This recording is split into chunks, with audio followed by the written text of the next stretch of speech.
Hi, I'm Amanda Morrall, Personal Finance Editor with Interest.co.nz, and this is a double-shot interview with Felix Delbrück. He's a senior economist with Westpac. Welcome, Felix. Hi, Amanda. Felix is here to talk about a very topical issue, and that is our national savings rate, and more specifically, actually, our household savings rate, because we often hear that we are not saving enough as individuals. But there is a bit of dispute underlying that in terms of the way our savings rates are measured. So, Felix, you've just written a report called Save Us, which looks at another way of measuring savings.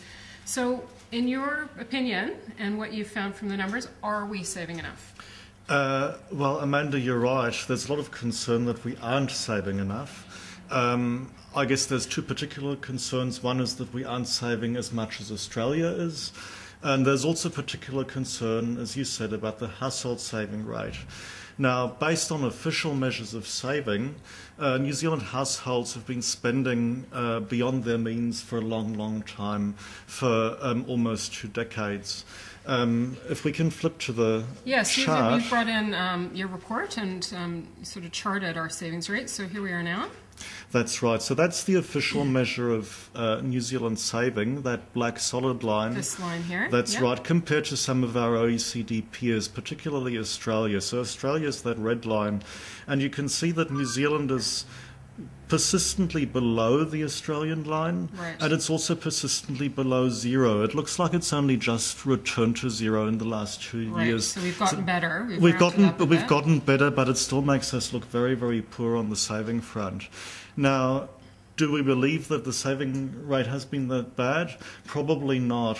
Now, those official saving numbers are based on household income figures, which are probably lower than the reality. Unfortunately, we don't know how much lower than the truth they are. So there is some uncertainty around what saving has actually been. Okay, so now you've looked at an alternative savings measure which shows that actually we're closer to our friends across the Tasman than this would make out to believe. So tell me about that.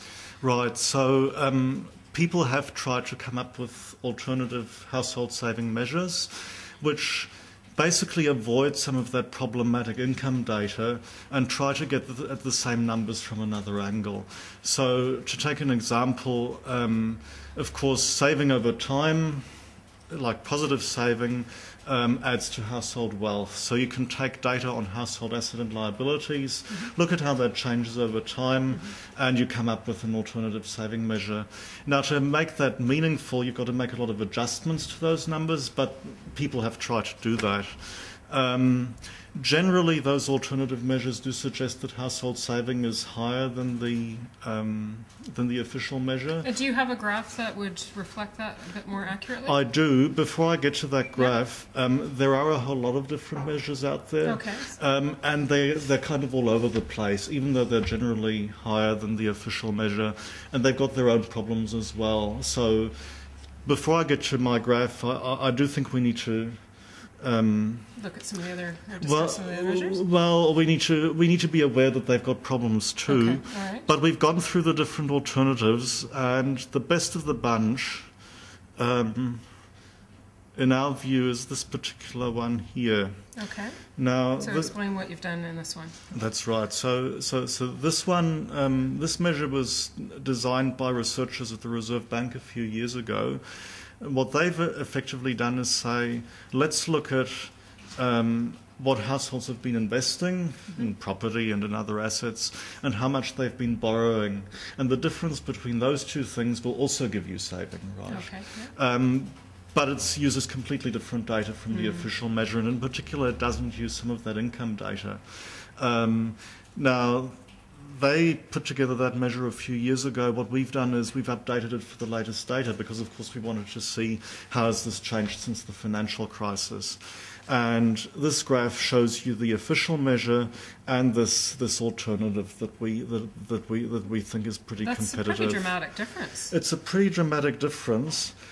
I think if we look at that dotted line, it does seem to suggest that household saving fell a lot in the 2000s, and it also seems to agree with the official measure that it turned negative for a while. Right. But of course, that was during the period of the housing boom, when people felt wealthier, when rising house prices allowed them to borrow more.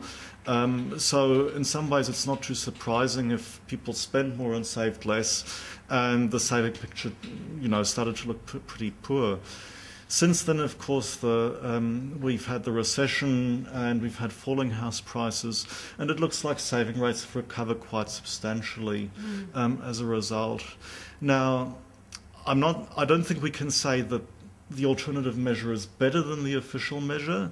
In principle, they've both got their issues, but it does avoid some of those problems with measuring income, and it seems to suggest that we're not as anomalous in terms of our saving rates compared to other countries as the official measure might suggest.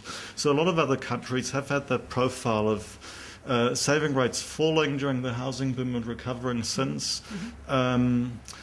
We just look a little bit more normal, I think, based on that measure, which seems plausible. Okay, if in the event that we experienced another GFC2 and things go sour, what will happen? How would that affect this alternative savings measure, particularly if housing values dropped? Well, if housing values dropped further, then it's possible that we might see household saving rates rising further. Whether you'd hope that both of those measures would show that, so both of the measures would probably increase, but as you can see, there's quite a gap between them, so that wouldn't necessarily close. That's a measurement issue. Okay, but do you think individual householders are responding as they should do in the event of constraints? Macro constraints. Well, that's what the alternative measure shows. Yeah. So it shows that we've had a correction in the housing market. We've had we've had the global financial crisis. Attitudes towards debt have maybe become a little bit more cautious, and so saving rates have improved. So, maybe the correction of the housing boom has done some of the work for us in terms of bringing our saving rates back to more sustainable levels. Yeah. Should this get us off the hook from saving more? I wouldn't go that far because, as I said, there's really a lot we don't know about saving. So it's so easy to home in on one particular measure that tells the story you wanted to tell. But maybe we shouldn't be quite as alarmed as the official measure, that red line in the chart, suggests. What, if you mentioned these problems around the income data, what, if anything, would resolve some, would bring greater clarity or accuracy to those numbers? Look, I think it's an ongoing process of trying to improve the data.